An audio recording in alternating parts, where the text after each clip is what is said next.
Thank you very much, ladies and gentlemen. Put your hands together for Roberto!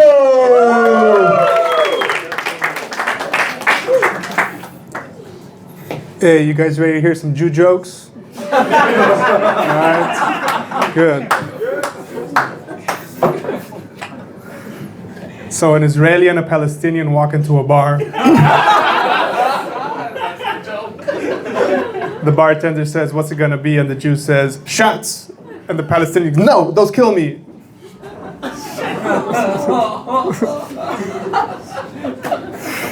Yeah. What does an orange juice factory and Auschwitz have in common?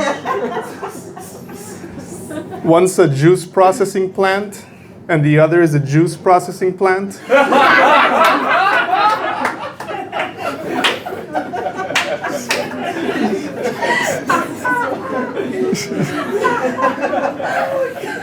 Yeah.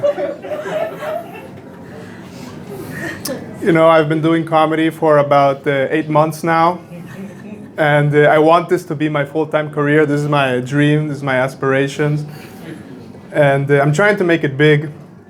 And I have a Gen Z colleague, and he's like, "Man, Roberto, you should start making TikToks and Reels, you know, get more engagement." And I'm like, "Bro, I'm 32, I'm too old, man. I don't know how to fucking make TikToks and Reels." And it was at that precise moment when I finished that sentence that I finally forgave my father, because I was transported to when I was 15 and I was trying to tell him, "How do you fucking not know the difference between save and save as?" So now I understand my dad, and yeah, I guess I hug him now, you know, because I love him. You know, I really like, I wonder what the fuck people do who post stickers on, you know, like red lights and bike lamps and everything. They do, right? Because some of them really make you think.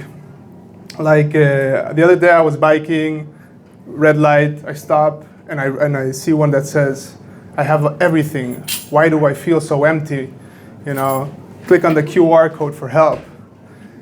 And I immediately thought to myself, "What? You know what, Roberto? This is the sign you needed, bro. You're gonna change your life. Like, let me get my QR code. Green light, oh, fuck it, I'm just gonna be a piece of shit from now on. I don't have time for this." Yeah, maybe I'll find that red light again. Yeah, let's hope so, eh? You know, every time I try new jokes, it's like when I try new clothes, I always end up looking bad. Yeah, I'm pretty sure I didn't make a very good and first impression. I come from Honduras. It's a very small country in Central America. It's full of brown people. I'm like the only white person there. And well, this guy knows what I'm talking about. He's a brown Central American.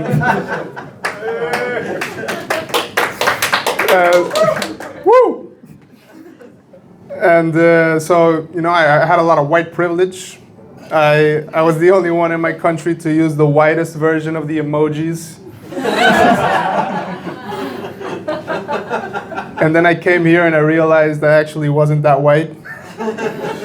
And man, it's very humbling when you have to go to your emojis one by one and make yourself 2 shades darker. I immediately lost all my white privilege. Like, only a white lady would have a, you know, a front row seat for her coats. I could never do that anymore.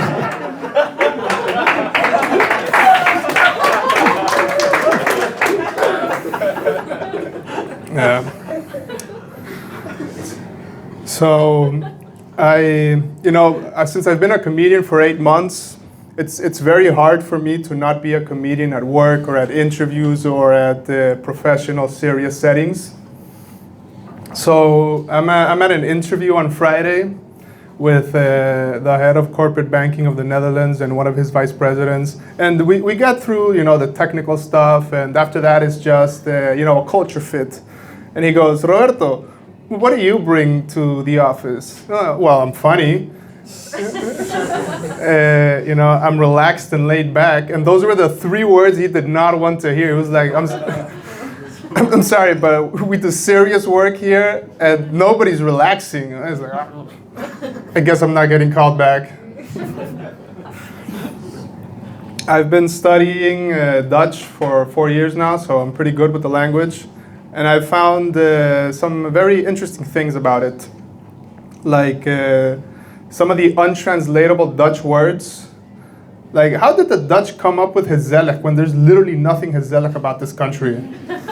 Like, only the salaries, but another interesting thing is the words you guys imported. Like, you guys don't have your own word for umbrella. You use parapluie, which is French.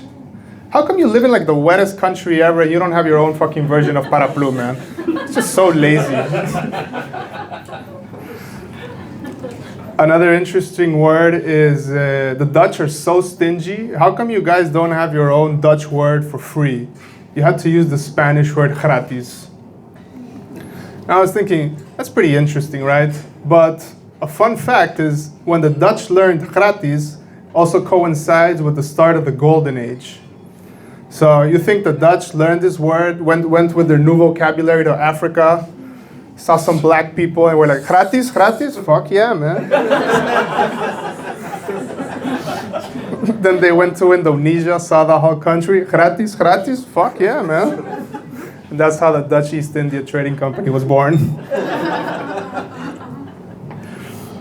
But I was in France a few weeks ago, and it's interesting. It's an interesting country. Like I tried the escargot, the snails, and like yeah, if you put enough butter and garlic on anything, it's gonna taste good, right? I was thinking, man, how did people let the French enslave them when they eat snails? You know, like why? You think the French saw snails and black people and thought to themselves, oh, they are so slow, we can do so much with them.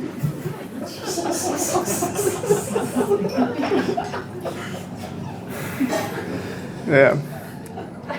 I've been trying to lead a healthier life, so I'm eating more nuts. You know, there's healthy fat, good vitamins, whatever.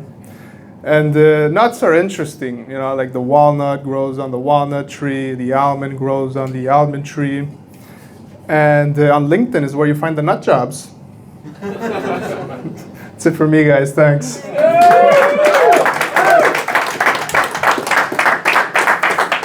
Give a go for Alberto, everybody. He